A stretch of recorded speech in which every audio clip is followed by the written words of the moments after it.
Praise the lord అండి. ప్రభునందు ప్రియులారా, బాగున్నారా? మరి ఒకసారి ఈ కృపావార్త ఛానల్ కోసం మిమ్మల్ని అందరినీ ప్రేమపూర్వకంగా ఆహ్వానిస్తున్నాం. రండి, దేవుని యొక్క వాక్యం ధ్యానించుకుందాం. ఒకసారంట యేసు ప్రభుతో కలిసి ఆయన శిష్యులు మరి పొలాల్లో పడి, పంట చేలల్లో పడి వెళ్తూ ఉంటుండగా మరి అక్కడ ఉన్న కొన్ని వెన్నులు ఉంటే వాటిని తుంచుకొని కలుపుకొని తింటున్నారు.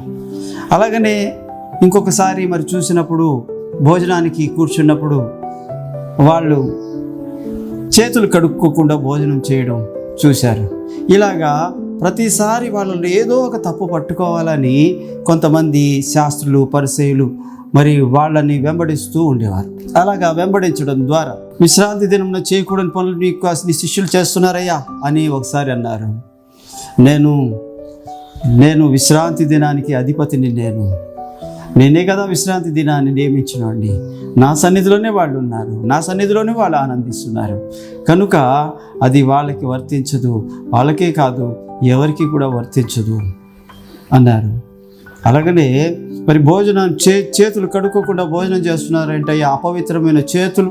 మన పెద్దలు ఏమన్నారు, మన పితరుల పారంపర్య ఆచారం ఏమిటి అని అడిగినప్పుడు ప్రభు అన్నారు, చేతులు కడుక్కోకుండా వెళ్తే మురికి, చేతిలో ఉన్న మురికి ఒకవేళ నోట్లోకి వెళ్తుందేమో, దానివల్ల వచ్చిన ఇబ్బంది ఏమీ లేదు. కానీ నోటిలో నుండి బయటకు వస్తాయే అవి చాలా ఇబ్బందికరమైంది. బయట నుంచి లోపలికి వెళ్ళినవి ఏం చేయలేవు కానీ అవి బహిర్భూమిలో విడవబడతాయి. కానీ లోపల నుంచి బయటకు వస్తాయి చూడు, అది చాలా ప్రమాదకరం అన్నారు. అది మార్కు సువార్త 7వ అధ్యాయములో 19వ వచనం. అది వారి హృదయంలోనికి ప్రవేశింపక కడుపులోని ప్రవేశించి బహిర్భూమిలో విడవబడును. అట్లు అది భోజన పదార్థములన్నిటినీ పవిత్రపరచును. మనుషుని లోపల నుండి బయలు వెళ్ళునది మనుషుని అపవిత్రపరచును. లోపల నుండి అనగా మనుషుల హృదయములో నుండి దురాలోచనలు, జారత్వములు, దొంగతనములు, నరహత్యలు, వ్యభిచారములు, లోభములు, చెడుతమును, కృత్రిమము, కామ వికారము, మత్సరము, దేవదూషణ, అహంభావము, అవివేకము వచ్చును. 18 రకాలు. మరి అవివేకము వచ్చును. ఇవన్నీ ఎక్కడి నుంచి వస్తాయంటే లోపల నుంచే వస్తాయంట బయటికి. మరి మనిషిని అపవిత్రం చేస్తాయంటే ఈ హృదయంలో నుంచే వస్తాయి. అవన్నీ వచ్చి మనిషిని అపవిత్రం చేస్తాయి. చేతులు కడుక్కోవాలి, మంచిదే, మీరు చెప్పింది నేను తప్పనట్లేదు. కానీ కడుక్కోకుండా తింటే పాపమేమీ రాదు. కానీ లోపల నుంచి వస్తున్నాయే వాటి వల్ల చాలా జాగ్రత్త. మీ నోరు కాపాడుకోండి, అది హృదయంలో నుంచి వస్తాయి. హృదయం నిండిన దానిని బట్టే మనిషి మాట్లాడతాడు. లోపల ఏముంటే అదే ప్రజల ద్వారా వస్తూ ఉంటుంది. లోపల మత్సరం ఉందా, మత్సరపు మాటలే వస్తాయి. లోపల ప్రేమ ఉందా, ప్రేమ కలిగిన మాటలే వస్తాయి. లోపల కామం ఉందా, కామ వికారమైన మాటలే వస్తాయి. లోపల మరి చెడుతనం ఉందా, చెడ్డ మాటలే వస్తాయి. అందుకనే దేవుడు అంటాడు, నీ నోటిని జాగ్రత్తగా కాపాడుకోండి. నువ్వు మాట్లాడనంత వరకు నీకు వచ్చిన ప్రమాదం ఏమీ లేదు. నువ్వు మౌనముగా ఉంటే జ్ఞానివని ఎంచబడతావని వాక్యం రాయబడింది. నువ్వు ఎంత మౌనంగా ఉంటే అంత గొప్పవాడిగా ఎంచబడతావు. ఈ రోజున దేవుడు నీతో మాట్లాడుతుంది ఏంటంటే, నీ మాట నీ నోటిలో ఉన్నంత వరకు దాని మీద నువ్వు యజమానిగా ఉంటావు. నీ మాట నీ పెదవుల ద్వారం దాటగానే దానికి బానిసమైపోతావు. ఆ మాట నువ్వు నోటిలోని వరకు బంధించి ఉంచినంత వరకు దానివల్ల నీకు వచ్చిన ముప్పు కానీ తప్పు కానీ ఏమీ లేదు. కానీ పలికిన తర్వాత అందులో ఏ తేడా ఉన్నా సరే దాని యొక్క పర్యవసానమును అనుభవించాల్సి వస్తుంది. అలాగా మాట్లాడడంలోని చాలా జాగ్రత్తగా ఉండాలి. విస్తారమైన మాటలలో దోషం ఉండక మానదు అని దేవుని యొక్క వాక్యము ప్రసంగి గ్రంథంలో 10వ అధ్యాయం 12వ వచనములో ప్రభు రాయిస్తున్నారు. విస్తారమైన మాటల్లోని దోషం ఉంటుందంట. మంచి మాట్లాడుకుంటున్నారే, మంచోలే మాట్లాడుకుంటున్నప్పటికీ కూడా విస్తారమైన మాటల్లో దోషం ఉంటుంది. ఈ రోజున నీ మాటలు ఎలాగున్నాయి? ఇదిగో దేవుని యొక్క వాక్యం చెప్తుంది, ప్రసంగి గ్రంథము 5వ అధ్యాయము 3వ వచనములో, విస్తారమైన పనిపాట్ల వలన స్వప్నములు పుట్టును, పెక్కు మాటలు పలుకువాడు బుద్ధిహీనుడగును. పెక్కు మాటలు, ఎక్కువ మాట్లాడుతూ ఉంటే నీ బుద్ధిహీనుడు అంటాడంట దేవుడు. అవసరాన్ని బట్టి క్షేమాభివృద్ధికరమైన అనుకూల వచనమే పలుకుడి గాని దుర్భాష ఏదైనాను మీ నోట రానియొద్దు అని దేవుని యొక్క వాక్యం చెప్తుంది. ప్రియ సహోదరుడా, సహోదరి, ఈ రోజున దేవుడు నీతో మాట్లాడుతుంది ఏంటంటే, నువ్వు ఎలా మాట్లాడుతున్నావు, నీ నోట్లోని మాటలు ఎలా ఉంటున్నాయి. నీ నోట మాట వచ్చిన తర్వాత నువ్వు బుద్ధిమంతుడు బుద్ధిహీనుడువో ఎదుటోడు చెప్పేస్తాడంట. అందుకని మత్తయి సువార్త 12వ అధ్యాయంలో మరి చెప్తారు ప్రభువు, నీ మాటను బట్టియే నీవు నీతిమంతుడివని, నీ మాటను బట్టియే నీవు అపరాధివని తీర్పు తీర్చబడదు. ఈ రోజున నోరుంది కదా అని లోడలోడా మాట్లాడే వాళ్ళు చాలామంది ఎక్కువైపోయారు. పోనీ తెలిసింది ఏదైనా మాట్లాడుతున్నారు అంటే తెలియని విషయాలు చాలా మాట్లాడేస్తున్నారు. ఎక్కడెక్కడో వినడం అవన్నీ తీసుకొని వచ్చి మాట్లాడడం కాదు. మాట్లాడకూడదు, ఎక్కువ మాట్లాడకూడదు. నీ నోటికి చిక్కం పెట్టుకోవాలి. భక్తిహీనులు ఉన్నప్పుడు అస్సలు మాట్లాడకూడదు, బుద్ధిహీనుల ముందు అస్సలు మాట్లాడకూడదు. ఎక్కడైనా జ్ఞానవంతులు మాట్లాడుతుంటే వినాలి, మాట్లాడడానికి నిద్రించాలి, వినుటకు వేగిరపడాలి. ఎప్పుడైతే నువ్వు మాట్లాడడం మొదలు పెట్టావో నీకు నీవే శిక్ష తెచ్చుకున్నాడు అవుతావు, నీకు నీవే సమస్యలు తెచ్చుకున్నాడు అవుతావు. ఈ రోజున దేవుడు నీతో మాట్లాడుతున్నాడు, ఎక్కువగా మాట్లాడొద్దు. ఇంకో కొంతమంది ప్రార్థనలో ఎక్కువగా మాట్లాడతారంట. ప్రార్థనలో మత్తయి సువార్త 6:7 ప్రకారం, 6వ అధ్యాయం 7వ వచనం ప్రకారం ఎలాగంటే ప్రభుత్వాలలో విస్తారంగా మాట్లాడుతూ ఉంటారంట. పిచ్చి మాటలన్నీ మాట్లాడుతుంటారంట, తప్పు మాటలన్నీ మాట్లాడుతూ ఉంటారంట. ప్రభువా వాడిని దండించు, ప్రభువా వీడిని దండించు, ప్రభువా వాడిని చంపేయి, ప్రభువా వీడిని చంపేయి, ఇలా మాట్లాడుతూ ఉంటారంట. వాళ్ళకి అవసరం ఉన్నది లేనిది చూసుకోకుండా సుఖభోగాల కోసం అది కావాలి ఇది కావాలని అడుగుతూ ఉంటారంట. విస్తారమైన మాటలు ఉంటాయంట ప్రార్థనలో. అలా మాట్లాడొద్దని వాక్యం చెప్తుంది.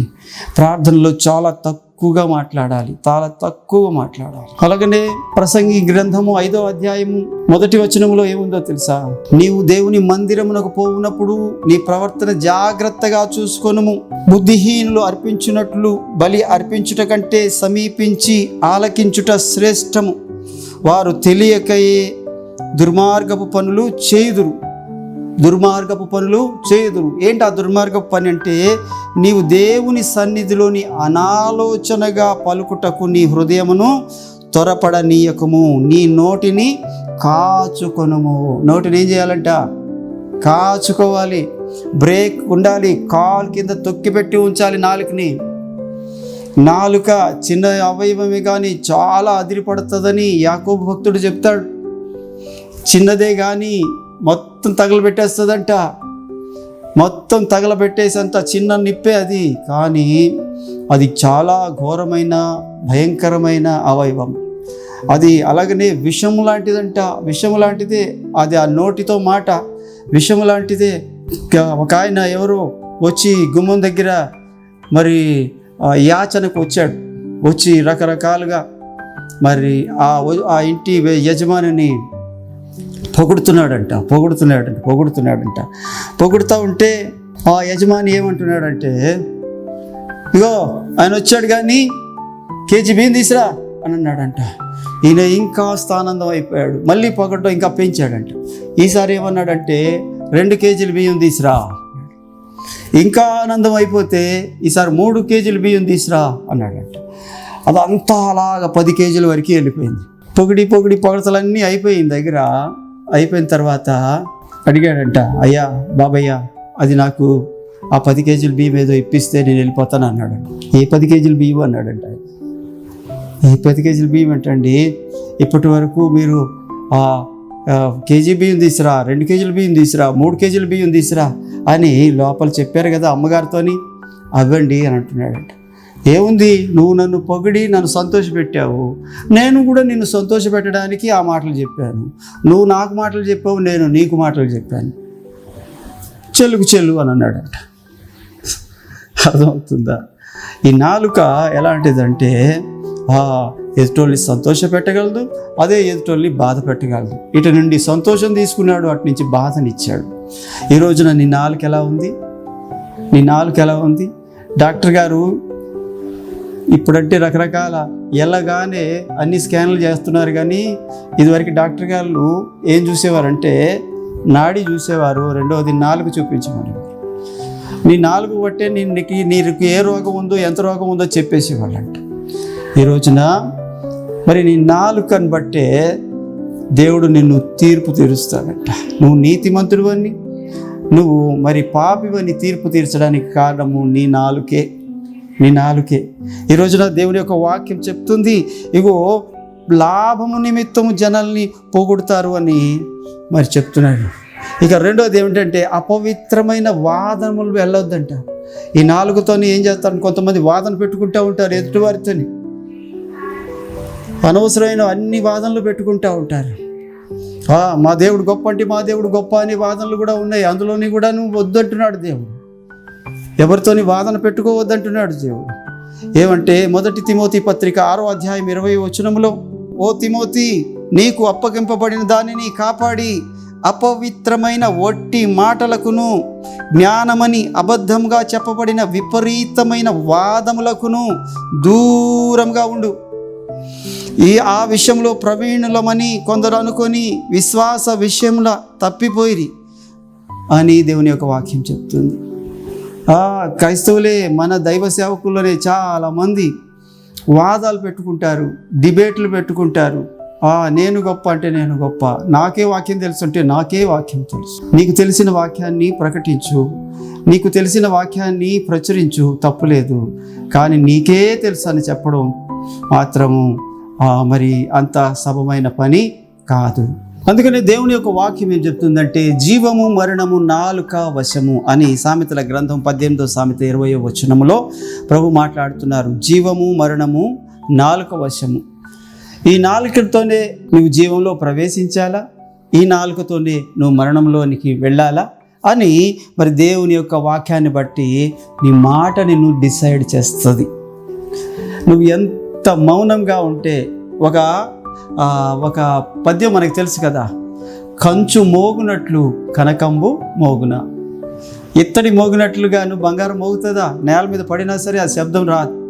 ఇత్తడి చిన్నది ఊరికిన పడితే మొత్తం గదంతా మరి పెద్ద శబ్దంతో నిండిపోతుంది. ఈరోజు నా దేవుడు నీతో మాట్లాడుతున్నాడు. నీ మాట కొంచెం ఉండాలంట. అది ఎలాగ ఉండాలంటే ఉప్పు వేసినట్టు రుచిగా ఉండాలంట అండి. ఉప్పు వేసినట్టు రుచిగా ఉండాలి. ఆ ఉప్పు పేరు ఏంటంటే కృప అంట. కృపాసహితంగా ఉండాలంట. ఆ ఉప్పు పేరు కృపాసహితం ఉండాలంట. దుర్భాష ఏదైనాను మీ నోట రానియొద్దు. ఎందుకంటే పరిశుద్ధాత్మకు దుఃఖం కలుగుతుందంట. నీ మాటల్లోని చెడ్డ మాటలుంటే పరిశుద్ధాత్ముడు దుఃఖపడతాడంట. ఎందుకు అనంటే మాట నా నాలుకకు రాక మునిపే అది నువ్వు పూర్తిగా గ్రహించుచున్నావు అని కీర్తనాకారుడు చెప్తాడు. మాట ఇక్కడికి రావడానికి ముందు ఇక్కడ తయారవుతుంది. ఇక్కడ తయారించి ఇక్కడి నుంచి ప్రయాణం చేస్తుంది. ప్రయాణం చేసి నాలుక ద్వారా బయటకు వస్తుంది.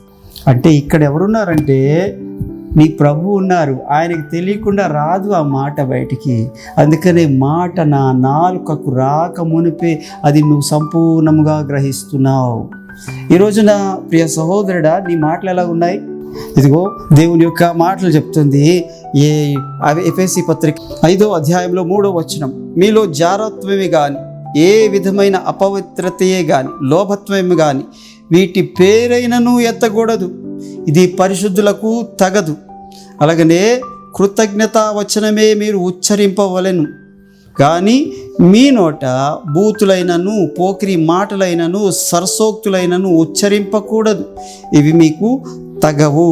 అలాగని 12వ వచనములో, ఏలైనగా అట్టి క్రియలు చేయువారు రహస్యమందు జరుగుంచు పనులను గూర్చి మాట్లాడుటైనను అవమానకరమై ఉన్నది.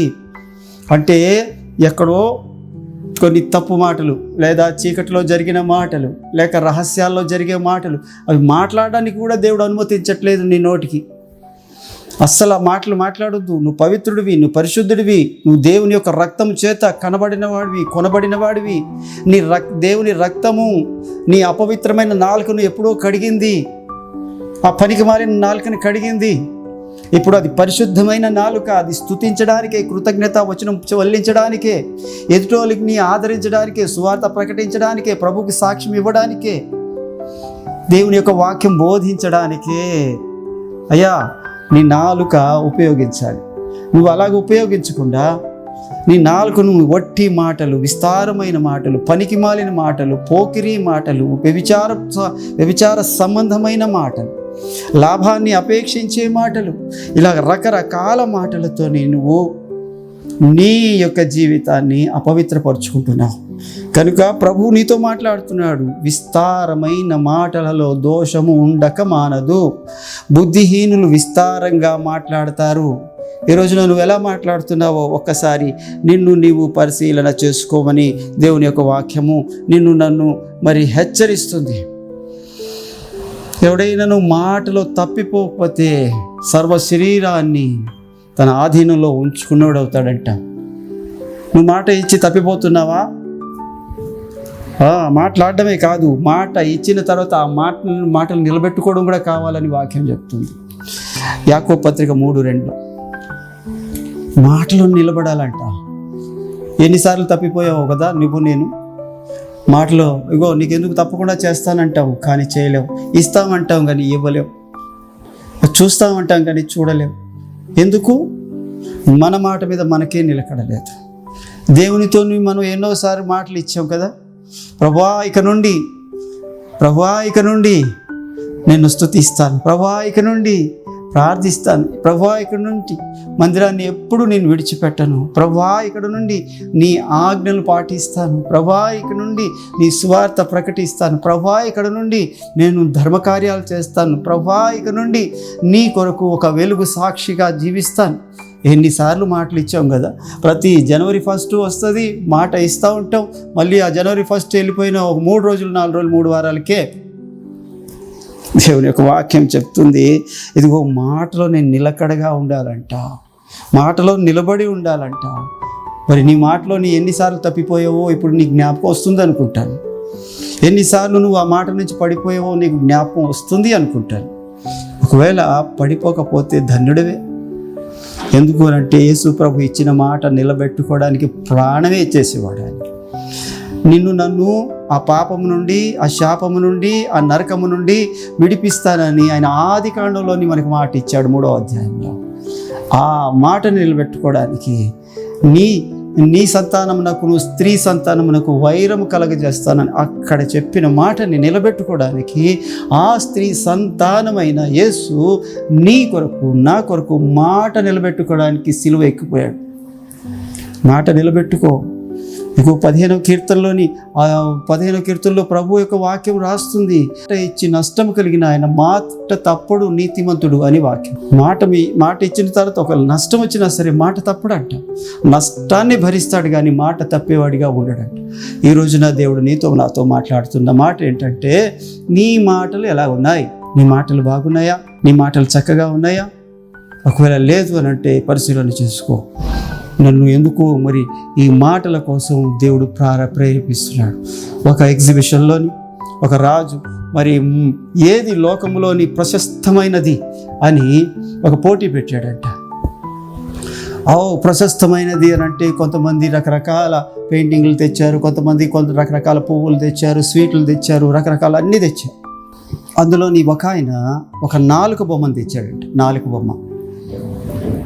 ఆ రాజు ఎవరైతే ఆ యొక్క ఎగ్జిబిషన్ని పెట్టించాడో, ఆ యొక్క ప్రదర్శన పెట్టించాడో, ఆ రాజు అన్నిటిని పరిశీలన చేసుకుంటూ వెళ్తున్నాడట. వెళ్తూ ఉంటే ఆ నాలుగు బొమ్మను చూశాడు. అన్నీ బాగున్నాయి, అంత ప్రశస్తంగా ఉంది, ఇందులో నీ నాలుగు బొమ్మ ఎందుకు అని అడిగాడంట. అయ్యా, అన్నీ స్వీట్ తింటే కాసేపే, పువ్వు వాసన చూస్తే కాసేపే, బొమ్మను చూస్తే కాసేపు ఆనందిస్తాం, కానీ ఈ నాలుక ఉందే, ఈ నాలుకతోని చక్కటి మాటలు మాట్లాడితే అది ఎప్పటికీ గుర్తుండిపోతాయండి. బాగా పొగిడామనుకోండి అవి గుర్తుండిపోతాయి, బాగా ప్రోత్సహించామనుకోండి అవి గుర్తుండిపోతాయి అంటూ ఆ నాలుకలో ఉన్న ప్రశస్తమైన సంగతులు ఎన్నో చెప్పాడంట. అవునా అంటే నిజమే కదా. అవన్నీ కాసేపే ఆనందాన్ని ఇస్తాయి, కానీ నాలుకతోని చెప్పేది. ఎవరైనా చూసి అబ్బాయి ఎంత చక్కగా ఉన్నారండి, ఎంత అందంగా ఉన్నారండి, పొగిడి చూడండి, మీరు ఎప్పటికీ వాళ్ళ మైండ్లో ఉండిపోతారు. అదే నాలుకతోని మళ్ళీ మనం ఏదైనా అన్నాం అనుకోండి, అది కూడా గుర్తుంటుంది. మళ్ళీ అదే రాజు అంట మళ్ళీ ఇంకొక ప్రదర్శన పెట్టాడంట. లోకంలో భయంకరమైనవి ఏమున్నాయో పెట్టండి అన్నాడంట. మళ్ళీ తీసుకొచ్చారు, తుపాకులు పెట్టారు, కత్తులు పెట్టారు, ఫిరంగులు పెట్టారు, బాణాలు పెట్టారు, మరి రకరకాల బాంబులు పెట్టారు, అన్ని రకాల భయంకరమైన వస్తువులన్నీ పెట్టారంట. మళ్ళా అదే నాలుకను పట్టుకొని అతను మళ్ళీ వచ్చేసాడంట, పెట్టాడంట ఆ ప్రదర్శనలో. అన్నీ చూసుకుంటూ వచ్చి మళ్ళీ చివరికి అక్కడ వస్తేప్పటికి ఇదేంటి మొన్న పెట్టారు కదా మళ్ళీ ఎందుకు పెట్టారంటే మళ్ళీ అతనే వచ్చాడంట. అయ్యా, ఇవన్నీ ఒకసారి మనిషిని చంపేసి వదిలేస్తాయి, కానీ ఈ నాలుక ఉంది చూశారు, కత్తి అంటే ఇది కత్తిపోటు మాటలు కానీ ఉంటుందండి, రోజు చంపుతుందండి. ఈ నాలుగుతోని మనం ఆ బాంబుతోని ఒక ప్రదేశాన్ని మాత్రమే కాల్చొచ్చు, కానీ ఈ నాలుకతోని ప్రకృతి చక్రానికి చిచ్చు పెట్టొచ్చండి అంటూ ఆ నాలుకలో ఉన్న నెగిటివ్ సంగతులు అన్నీ చెప్పాడు. చూడండి, ఎవరినైనా మీరు తిట్టి చూడండి, కావాలంటే ఎవరినైనా విమర్శ చేయండి, ఎప్పటికీ ఇక్కడ ఉంటారు, చచ్చిపోయినంతవరకు ఇక్కడే ఉంటారు. ఆ నాలుకలో అంత పవర్ ఉంది. ఈరోజున దేవుడు అంటాడు, నీ మాటను బట్టియే నీవు నీతిమంతుడు, నీ మాటను బట్టియే నీవు అపరాధివి అని తేల్చబడతావు. కనుక నీ మాట జాగ్రత్త సుమ, జీవం మరణం నీ నాలుక వశం ఉంది. దేవుడి వాక్యము నా వినికిడిలో దీవించునుగాక. ఇక నుండి మాట మీద నీకు అధికారం దేవుడు అనుగ్రహించునుగాక. ప్రార్థన చేసుకుందాం. పరిశుద్ధుడా, ప్రేమ నమ్మకం కలిగిన దేవా, మీకు స్తోత్రాలు అయ్యా. ఇగో తండ్రి, నీ ప్రియులు ప్రభు ఈ వాక్యం విని ఉండగా వారందరికీ మాట మీద ప్రభు మరి నాయన మా నిగ్రహం అనుగ్రహించండి. ఏది అవసరాన్ని బట్టి మాట్లాడాలో, అనవసరమైన మాటలు ఎలా తొలగించుకోవాలో వారికి నేర్పించండి. నీ వాక్యం మాత్రమే మాట్లాడేవారిగా ఉండండి, సహాయం చేయండి. అలాగే ఎవరితోని వాదన పెట్టుకోకుండా ఉండడానికి సహాయం చేయండి. ఎవరిని ప్రభు మాట చేత నొప్పించకుండా ఉండడానికి సహాయం చేయండి. నాలుకలను దీవించండి, నాలుకలకు సున్నతి దయచేయండి, నాలుకలకు బాప్తిస్మం దయచేయండి, నాలుకలను మీ రక్తంతో కడగండి. నజరుడైన యేసు నామములో అడుగుతున్నాను తండ్రి, ఆమెన్. ప్రైజ్ ది లార్డ్ అండి. ఈ కృపావార్త ఛానల్ని లైక్ చేయండి, షేర్ చేయండి, సబ్స్క్రైబ్ చేయండి. అలాగనే మా యొక్క ఈ ప్రయాసానికి సహకారం అందించవలసిందిగా ప్రభు పేరిట మనవి చేస్తున్నాను. Praise the lord. వందనాలు.